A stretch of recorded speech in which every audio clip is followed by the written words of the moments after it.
வணக்கம்.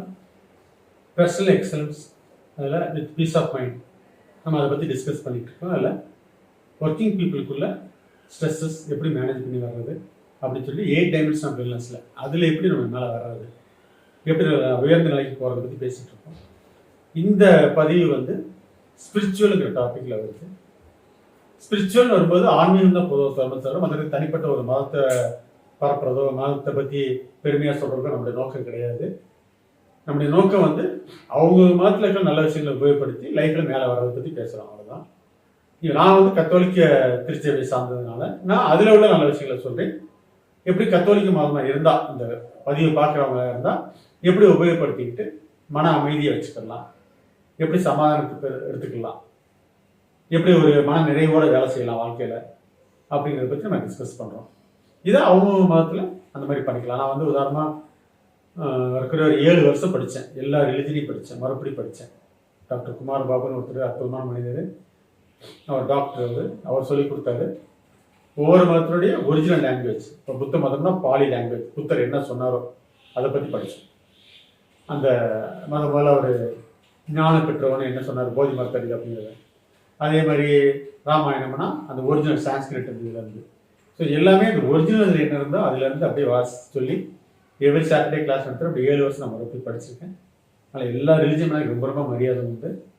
நான் ஒரு உதாரணத்துக்காக நான் இருக்கிற மதத்தை பற்றி சொன்னால் அது எங்கள் மதத்தில் எல்லோரும் புரியுங்கிறதுக்காக நான் சொல்ல வரேன். இது அப்படியே மற்ற மதத்தில் எடுத்துக்கலாம், அவங்களும் நல்ல என்னென்ன இருக்கும் அது நல்ல விஷயங்கள் எடுத்துக்கலாம்.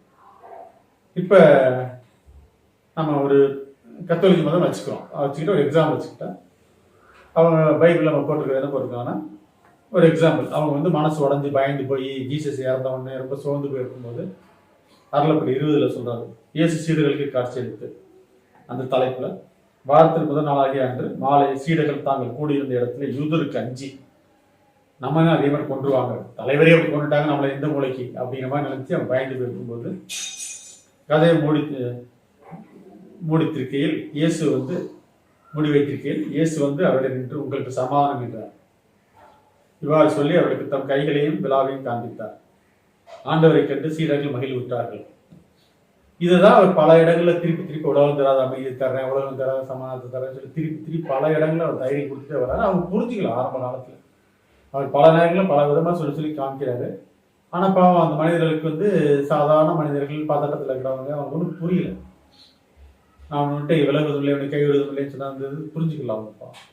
அதே மாதிரி தான் நீ மனசு ரொம்ப சோர்ந்து போயிருக்கீங்க. இன்னைக்கு வந்து கடுமையான உழைப்பு ஒர்க்கிங் பீப்புளுக்கு, விலைவாசி அப்படின்னா போயிட்டு எங்கேயோ போயிட்டு இருக்கு. அந்த ப்ரைஸ் எஸ்கலேஷன் தாக்கு பிடிக்க முடியல. சேவிங்ஸ் வச்சா அந்த பணம் வைக்கிறது அதெல்லாம் குறைஞ்சி போயிடுது, ஒன்றும் மதிப்பு இல்லாமல் போயிடுது. ஈவன் பணமே காணாமல் போயிடுது, பேங்க்ல இருக்கிற பணமே. அந்த மாதிரிலாம் ஒரு சூழ்நிலை இருக்கும்போது ஒரு சேஃப்டி கிடையாது, ஒரு இன்செக்யூரிட்டி, எந்த நேரத்தில் எப்படி லைஃப் மாறும்னு தெரியாது, எந்த வியாதி புதுசாக வரும்னு தெரியாது. குழந்தை படிக்க வைக்கணும்னா படிப்பு செலவு அப்படின்னா இங்கே ஏறிடுச்சு. அப்போ என்ன பண்ணால் அவனுக்கு ஒன்றும் புரியல. அதாவது எதை தின்னா பித்தம் தெரியுங்கிற நிலைமையில ஃபீஸ் கட்டுறதுலேருந்து ஸ்கூலுக்குலேருந்து ஹாஸ்பிட்டல்லேருந்து எல்லாமே எங்கேயோ போய் நிற்கிது. எவ்வளோ உழைச்சா பத்தலை அப்படிங்கும்போது அவன் மனசு சுமந்து போயிருக்கும்போது ஆன்மீகம் அவனுக்கு உதவுது. இப்போ ஃபாரின்லாம் ஒரு எக்ஸ்ட்ரா ஒரு இது சேர்க்க ஆரம்பிச்சாங்க. இப்போ வந்து நீங்கள் உங்களுக்கு ஆன்மீகத்தில் நம்பிக்கை இருக்கா அப்படின்னு கேட்குறாங்க.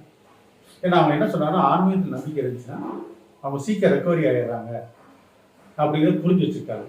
அதனால அந்த ஒரு காலத்தை சேர்த்துக்கிறாங்க. அது ஒரு பாசிட்டிவ் எடுத்துக்கிறாங்க, ஆடட் வேல்யூ மாதிரி எடுத்துக்கிறாங்க. இது வந்து இந்த கேஸ் வந்து சீக்கிரம் ரெக்கவரி ஆக வாய்ப்புகள் அதிகம் இருக்கு, அது குறிச்சு வச்சுருக்காங்க. அந்த அளவுக்கு இருக்காது. நம்ம எந்த அளவுக்கு உணர்ந்துருக்கோம் அப்படிங்கிறது அதில் பெரிய விஷயமே. நிறைய பேர் அதை உணர்ந்துருக்காலும் தெரியாது. ஆக்சுவலாக இப்போ கத்தோலிக் மதத்தில் எடுத்துக்கிறோமே, ரொம்ப அடிப்படை விஷயங்களை சொல்கிறேன். நான் வந்து ஒரு 5 வருஷம் கேடிசி டீச்சராக இருந்தேன். இந்த மறைக்கல்வி டீச்சராக இருந்து சாதாரண எல்கேஜி ஸ்டூடெண்ட்லேருந்து +2 ஸ்டூடெண்ட் வரைக்கும், அதே மாதிரி திருமணம் ஆனவங்களுக்கு கவுன்சிலிங் பண்ணுறதுலேருந்து, அதே மாதிரி உறுதி புஸ்தல் புதுநன்மை அதுக்கு தயார் பண்ணுறதுலேருந்து, இப்படி பல அனுபவங்கள் எனக்கு கடவுள் கொடுத்தாரு. அது கடவுளுக்கு நான் நன்றி சொல்லணும். ஒரு நேரத்தில் வந்து ஃபாதர் சிஸ்டர்ஸ் வந்து ட்ரான்ஸ்ஃபர் ஆகி போகிற நேரம், அப்போ அந்த சர்ச்சில் வந்து அன்பார்ச்சுனேட்டாக அவங்களை ஃபாலோ பண்ண முடியாத சூழ்நிலை. ஸோ இங்கிலீஷ், தமிழ், புதுநன்மை, உறுதி பூசல் மொத்தம் 25 பேருக்கு நான் கிளாஸ் எடுக்கிற மாதிரி ஆயிடுச்சு. ஃபார்ச்சுனேட்டாக பிஷப் வந்து சின்னப்பா வந்திருந்தாங்க, பாராட்டினாங்க. ஆக்சுவலாக எல்லா பசங்க நல்லா பண்ணவங்க எனக்கு ப்ரிப்பேர் பண்ணலாம், நான் பாராட்டுறேன்னு சொன்னாங்க. அந்த அளவுக்கு பசங்க நல்லா பண்ணாங்க. இதெல்லாம் ஒரு வித்தியாசமான அனுபவங்கள். எதுக்காக நான் சொல்கிறேன்னா, அந்த அடிப்படையில் நான் சொல்கிறேன். இந்த அடிப்படை விஷயங்களை சொல்கிறேன். மனசு சோர்ந்து போயிருக்கா, ரொம்ப கஷ்டமாக இருக்கா, எல்லாரும் அவங்களை கைவிட்ட மாதிரி தோணுதா, சரியாக புரிஞ்சுக்கலான்னு தோணுதா, நம்மளால் மாற்ற முடியாத ஒளி பண்ணிட்டே உட்காந்துருக்கீங்களா? ரொம்ப சிம்பிள். அமைதியாக, உலகம் தராத அமைதியை அவங்களுக்கு தர கடவுள் சொன்னார் இல்லையா, அதுக்கு நிறைய விஷயங்கள் அவர் கொடுத்துருக்காரு. ஒரு கத்தோலிக் மாத்திரம் எக்ஸாம்பிளுக்கு நம்ம சொல்ல வரோம். ஒரு ஜெர்துரின் பிரேயர் இருக்கு. அதில் முன்னாடிலாம் எப்படி சொல்லுவாங்கன்னா 10,000 பேர் உத்தேசத்துக்கு மோட்சத்துக்கு போவாங்கன்னு சொல்லுவாங்க. இப்போ நம்பர்ஸ் இல்லை, ஆனால் அந்த மாதிரி ஒரு நீங்கள் ப்ரேயர் பண்ணால் உத்தேசத்துக்கு நிறைய மோட்சத்துக்கு போவாங்க. அப்படி போகிறவங்க நினைப்பாங்க, நமக்காக கண்டிப்பாக நன்றியோடு இருப்பாங்க, நமக்காக நல்லது செய்வாங்க. அங்கே போனப்போ நம்மளை பற்றி நன்றியோடு இருந்து நமக்காக ப்ரேயர் பண்ணுவாங்க. இது மாதிரி ஃபஸ்ட்டு ஒரு எக்ஸாம்பிளுக்காக சொல்கிறேன். ஜெர்துரின் பிரேயரு, ஒரு பிரிஜித் ஜபம், அந்த ஜபத்தை 15 மண்டாட்டுக்கு ஆண்டவர் எவ்வளோ கஷ்டப்பட்டாருன்னு சொல்லி அந்த அம்மா உருக்கமாக ப்ரேயர் பண்ணும்போது அவர் சொல்லி காமிட்டார், 5480 அடி நான் வாங்கியிருக்கேன், அதுக்கு நீ மரியாதை நினைச்சேன்னா அந்த 15 மண்டாட்டை ஒரு வருஷத்துக்கு நீ தொடர்ந்து சொன்னால் இந்த மாதிரி பெனிஃபிட் கொடுத்தான்னு சொல்லி 20 பெனிஃபிட்ஸ் அவர் அற்புதமான ப்ரேயர். அது தினசரி சொல்கிறது அற்புதமான ப்ரேயர். டெய்லி காலையில் 4 மணி 5 மணிக்கு நான் சொல்லிடுறேன். அந்த மாதிரி டைமில் எப்போ நிற்கிறோம் நான் சொல்லி நீங்களாம் கூட 2:30 மணிக்கு சொன்னேன் ப்ரேயர் பண்ணி. அது மாதிரி அற்புதமான விஷயம் உத்தரியும். எதுக்கு சொல்கிறேன்னா, இதெல்லாம் ரொம்ப அபூர்வமான விஷயங்களுடைய மதிப்பு நிறைய பேர் தெரியல பாவம். அந்த உத்தரித்துடைய மாதா கொடுத்த ப்ராமிசஸ் 3 நிபந்தனைகள்லாம் இருந்தது. அப்புறம் அது என்ன சனிக்கிழமை புதுமை, இதெல்லாம் நிறைய விஷயங்கள் இருக்குது. அது நிறைய பேர் புரிஞ்சிக்காமல் இருக்காங்க. அப்புறம் பொன் தயாரிப்போட முதல் வேலைக்கு தயாராகிறது 9 வாரம், முதல் சனி 5 வாரம் பக்தி முயற்சிகள் பண்ணுறது, பாலசந்திரம் பண்ணி நமக்கு தெரியும் நமக்கு என்னென்ன தயாரிப்புக்கெல்லாம் பண்ணணும்னு சொல்லி, மரியாதை மாஸ்டர் இதயத்துக்கு நிந்தை பரிகார வாழ்வை நம்ம அதை செய்யறது. பிரத்யேகமாக அதோட 10 புண்ணியங்கள் இருக்கு. அந்த 10 புண்ணியங்களில் டெய்லி 2 புண்ணியம் நம்ம செய்யற மாதிரி அப்படி ஒரு வாரம் கூட பண்ணிட்டு பழைய ஆரம்பிக்கிற மாதிரி அடுத்த வாரம் அப்படி ஒரு திங்கள்லேருந்து வெள்ளிக்கிழமை வரை, அப்புறம் அடுத்த சனிக்கிழமைலேருந்து அடுத்தது அப்படி ஒரு ரொட்டேஷனில் செய்யலாம் மாதிரி 10 புண்ணியங்களில் 2 புண்ணியங்கள் டெய்லி நம்ம செய்யலாம். இதெல்லாம் இப்போ என்னோட டைரியில் நான் வச்சிருப்பேன். அந்த மாதிரி வேடிஸ் போட்டு வச்சிருப்பேன். போட்டு இன்னைக்கு 2 புண்ணியங்கள், நாளைக்கு 2 புண்ணியங்கள் மேலே பிரிண்ட் பண்ணி வச்சிருப்பேன். நான் டைரியில் ப்ரிப்பேர் பண்ணி வச்சிருக்கேன். அன்னைக்கு அந்த புண்ணியங்களுக்கு அதிகமாக ஸ்பெண்ட் பண்ணி டைம் ஒதுக்குறது, முன்னுரிமை கொடுக்குறது, அந்த மாதிரி வாழ்க்கையை வாழலாம். அந்த டாப் 10 ஹோலி வெர்ச்சுஸ்னுட்டு மான்ஃபோர்ட் சொன்ன அருமையான புண்ணியங்கள், அது 10 புண்ணியங்கள். ஆழ்ந்த தாட்சின்னு ஆரம்பிச்சுள்ளே டீப் ஹியூமிலிட்டின் அந்த 10 புண்ணியங்கள் நம்ம செஞ்சு காமிக்கலாம். டெய்லி ஆன்ம சோதனை பண்ணுறது, காலையிலும் சாயங்காலமும் பண்ணிட்டு உடனே சாவானப்பா பண்ணுறது, உடனே பாவசம் நம்ம ஒப்புரவு இப்போ சொல்கிறோம், அதை உடனே போய் பண்ணிடுறது. தேடி போய் சென்னையில் இருக்காங்கன்னா, அது மதுரையில் இருக்காங்க, பெரிய ஊரில் இருக்காங்க, எவ்வளோ சர்ச்சஸ் எவ்வளோ பிரிஸ்ட் இருக்காங்க, தேடி போய் நான் பண்ண முடியும். இல்லை சான்ஸே இல்லை அவங்க பிஸியாக இருக்கா அப்படின்னா பழைய ஃபாதர்ஸ் இருப்பாங்க, ஓய்வு இல்லத்தில் இருப்பாங்க, அவங்கள தேடி போய் உடனே கன்ஃபர்ஷன் பண்ணுறது. அது மாதிரி திருப்பதி பரிகாரத்துக்காக ஒப்பு கொடுக்குறது. எந்த பூசை போனாலும் சரி முழுசாக கலந்துக்கிட்டு அதில் பரிகாரம் ஒப்பு கொடுத்து நன்மை வாங்கி கடவுளுக்கு அந்த உத்தரிக்க யார் நினைய ஆன்மனுக்கு ஒப்பு கொடுக்கலாம். அந்த மாதிரி செய்யலாம். அதே மாதிரி மரியாதை மாஸ்டருக்கு எதிராக ஒவ்வொரு கஷ்டங்களையும் பரிகாரம் எடுத்துக்கலாம். உடம்பு வலி, கை வலி, கால் வலி, முதுமையான ஒரு வலி, இல்லை யாராவது அவங்க பண்ண துரோகங்கள், இதெல்லாம் தாழ்ச்சி ஒரு மனப்பாடமாக எடுத்துக்கலாம். எல்லா வீட்டிலும் இருக்க வேண்டியது கேட்டகிசம் கேத்தலிக் சர்ச் புக் இருக்குது. அந்த புக்கு எல்லா வீட்லையும் இருக்கணும். அது அந்த புக்கு பெரிய புக் இருக்குது, அது அருமையான புக்கு. அதில் ஒரு சாபான பாவம்னா என்னென்ன அழகாக தெளிவாக CCC 1857 இருக்கும். கிரேவ் மேட்டர்,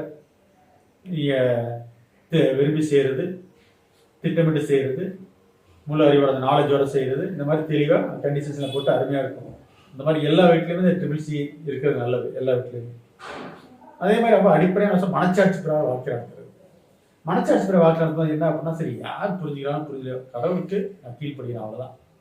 ஏன்னா கடவுளுக்கு வேலை பார்த்துட்டு மனுஷனுக்கு வேலை செய்யறதுலாம் முடியாது காது. அப்போ நான் கடவுளுக்கு பிடிச்ச வாழ்க்கை செய்கிறேன், அவ்வளோதான். எப்படி ஒரு பொண்ணு வயசு பொண்ணு சின்ன சின்ன விஷயத்துக்கு தான் சிரிக்கிட்டு இருக்கும், சங்கடப்பட்டுட்டு இருக்கோம், கோவப்பட்டுட்டு இருக்கோம், எரிஞ்சு விடுவோம், அம்மா ஊட்டி விடணும்னு நினச்சிட்டு இருக்கோம். அதே பொண்ணு பார்த்தீங்கன்னா டெலிவரி டைமில் உயிரே பணையம் வச்சு டெலிவரி அற்புதமாக டெலிவரி பண்ணலாம். அவ்வளோ பெயினையும் தாங்கிக்கிறோம். என் மிஸ்ஸஸ்லாம் பார்த்தீங்கன்னா வெளியே தெரியக்கூடாது சவுண்டு சொல்லிட்டு உதற கடிச்சிட்டேன்னு பார்த்தீங்கன்னா டெலிவரி முடிஞ்சு பார்த்தா உதறலாம் அவ்வளோ வீங்கி இருந்துச்சு. அவ்வளோ சிவியர் பெயினை விட அந்த பொண்ணு தாங்கிக்கிறது அப்படின்னா அந்த சக்தியை கொடுக்குறது கடவுள். அப்போ அந்த மாதிரி மனசை மாற்றி ஒவ்வொருத்தருக்கும் திறமையை கொடுத்து மனசை மாற்றி அந்த வழியை தாங்கிக்கிற சக்தி கொடுக்குறாரு. எப்போ ஒரு நல்ல காரியத்துக்குன்னு பண்ணும்போது, மனச்சாட்சியில் பண்ணும்போது. இதெல்லாம் அடிப்படையான விஷயங்கள். சரி, இதெல்லாம் தெரிஞ்சுக்கணும் ஆசையாக இருக்குது, நான் 9 வருஷம் ஆச்சு கன்ஃபர்ஷன் பண்ணி, 10 வருஷம் ஆச்சு, 15 வருஷம் ஆச்சுன்னா தயவு செஞ்சு கீழ்கண்ட நான் ஒரு லிங்க் ஒன்று அனுப்பியிருக்கேன். அந்த மீட்டிங்கில் கலந்துக்கிட்டு என்கிட்ட தனிப்பட்ட முறையில் கேட்டிங்கன்னா 10 வருஷம் ஆச்சோ 15 வருஷம் ஆச்சோ இல்லை ரொம்ப வருஷம் நான் கன்ஃபர்ஷன் பண்ணல அப்படின்னா எனக்கு கான்டாக்ட் பண்ணுங்கள். நான் ஆல்மோஸ்ட் வரைக்கும் கொஞ்சம் ஹெல்ப் பண்ணுறேன். அதுக்குள்ள ப்ரிப்பரேஷன் மாதிரி ரெடியாக சீட் மாதிரியே வச்சுருக்கேன். அதை ப்ரிப்பேர் பண்ணிவிட்டு ஃபாதர்கிட்ட அப்பாயின்மெண்ட் வேணுமா நான் வாங்கி தர்றேன். எங்கள் பக்கத்தில் ஃபாதர்ஸ் பார்க்கணுனாலும் சரி, வேறு ஏதாவது ஃபாதர்ஸ் பார்க்கணுனாலும் சரி, நான் ஹெல்ப் பண்ணுறேன். எனக்கு தேவை உங்களுக்கு மன நிம்மதி. இப்போ நான் இறந்தாலும் சரி, நான் கடவுளுக்கு பிடிச்ச வாழ்க்கை வாழ்ந்துட்டு இருக்கேன். எந்த நிமிஷம்னாலும் சரி, எனக்கு மரணமயமே இல்லை அப்படிங்கிற வார்த்தை வாயில் வந்துருச்சுன்னா லைஃப் எங்கேயும் போயிடும். முதல்ல அடிக்க வேண்டியது மரண பயம். அந்த மரண பயம் மட்டும் போயிடுச்சு என் வாழ்க்கையில் அற்புதமான வாழ்க்கை வாழ்ந்துட்டு இருப்போம். இதுதான் நம்ம கிடைக்கிற அந்த அடிப்படை சமாதானம், உலகத்தர சமாதானம். இதை தான் நான் சீரியஸாக கிளாஸ் எடுக்கிறேன். நிறைய பேருக்கு ஆல்மோஸ்ட் டெட் சீரியஸான ஸ்டேஜ் போகிற ஸ்டேஜ் இருக்கும்போது நான் கேஸ் எடுப்பேன். ஃப்ரெண்ட்ஸ்லாம் திட்டுவாங்க, இல்லை ஏன் செய்ய தேவையா உனக்கு, எவ்வளோ ரிஸ்க்கான விஷயம், பேர் கெட்டு போயிரு சொன்னால் கேளு. இப்போ கார்ட்ஸ்க்கே சரியானவனா என்ன செய்வேன் அவங்கள்ட்ட, தயவு செஞ்சு இனிமையாக நல்ல வாழ்க்கை வாழுங்க, இனிமையாக ரெஸ்பான்சிபிலிட்டி ஆகுங்க, தயவு செஞ்சு கடவுள் பிடிச்ச வாழ்க்கை, உங்கள் கடவுள் என்ன கடவுளும் சரி உங்களுக்கு பிடிச்ச கடவுள் வாழுங்கன்னு சொல்லுவேன். கத்தோலிக்க புத்தகம்னா கூட்டிகிட்டே போய் கன்ஃபர்ஷன் பண்ண வைக்கல குறியாக இருப்பேன். அவங்க பண்ணி முடிச்சு அவ்வளோ முதல்ல சந்தோஷம் இருக்கும். ஏன் இவ்வளோ புதுநன்மை பண்ணுற பிள்ளைகளும் சிறப்பு தான் அவ்வளோ சந்தோஷமாக இருக்கும் கன்ஃபர்ஷன் பண்ணி முடிச்சு பார்த்தா. ஸோ அது அற்புதமான விஷயம். ஒப்புரவும் சரி, திருப்பலியும் சரி, ஒரு பைசா கூட வேற மன்றம் வாங்குறது இல்லை. அற்ற மன்றத்தோட நுழையிறதுக்கு அது நமக்கு இலவசமாக கிடைக்கிது. நான் எதிர்பார்க்கறது எல்லாமே அற்புதமான அந்த வாய்ப்புகளை யூஸ் பண்ணிட்டு மன சமாதானத்தோட நிம்மதியாக இருந்தால் நோய் நம்மகிட்ட வராது. தப்புத்தோடு இவ்வளோ கஷ்டங்கள் வந்தாலும் சரி, அதை நம்ம தாங்கிக்கிறோம். அதுதான் நான் எதிர்பார்க்குறேன். மரியாதையை வாழ்க்கை, இயேசுவுக்கே புகழ்.